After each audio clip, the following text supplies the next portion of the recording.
కాశీ విశ్వేశ్వర ఆలయం లాంటి ఆలయం ఒకటి మన సంగారెడ్డి దగ్గరలో ఉందని మీకు తెలుసా? వీడియో ఎండ్ వరకు చూడండి, అడ్రస్ కూడా చెప్తా. కల్పగురు కాశీ విశ్వేశ్వర ఆలయం. ఈ ఆలయాన్ని 11వ శతాబ్దంలో కాకతీయ రాజైన ప్రతాపరుద్రుని ప్రధాన సేనాపతి ఒంటిమిట్ట ఓబులేయ గారు ఒకే ఒక చేత్తో నిర్మించారు. ఇక్కడ లింగాన్ని దర్శనం చేసుకుంటే సాక్షాత్తు ఆ కాశీ విశ్వనాథుణ్ణి దర్శనం చేసుకున్నట్టే.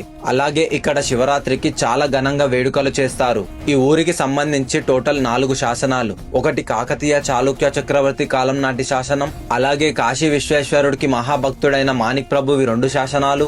4వ శాసనం ఒక స్తంభం పైన చెక్కారు, కానీ ఇప్పుడు ఆ స్తంభం లేదు. ఇక్కడ మీరు శివుడి విశ్వేశ్వరుడి లింగంతో పాటు పార్వతీదేవి, నంది, అలాగే రామగుండం వెల్దుర్తి శివాలయంలో ఉన్నట్టుగా అనంత పద్మనాభ స్వామి, వేణుగోపాల స్వామి, గంగమ్మ తల్లి, సరస్వతీదేవి, గణపతి, కూర్మ వంటి దైవ దర్శనాలు ఈ ఆలయంలో చేసుకోవచ్చు. ఇంతటి గొప్ప ఆలయం సాక్షాత్తు ఆ కాశీ విశ్వనాథుడికి ఇల్లు లాంటిది. ఆయన వరంగల్లోని 1000 స్తంభాల గుడిని కూడా ఈ ఆలయం రిసెంబుల్ చేస్తుంది. గుడి ముఖ ద్వారం పక్కనే ఉన్న గుండం 4 అంతస్తుల లోతుతో పాటు పైన నుంచి చూస్తే స్వస్తిక్ సింబల్తో కనిపిస్తుంది.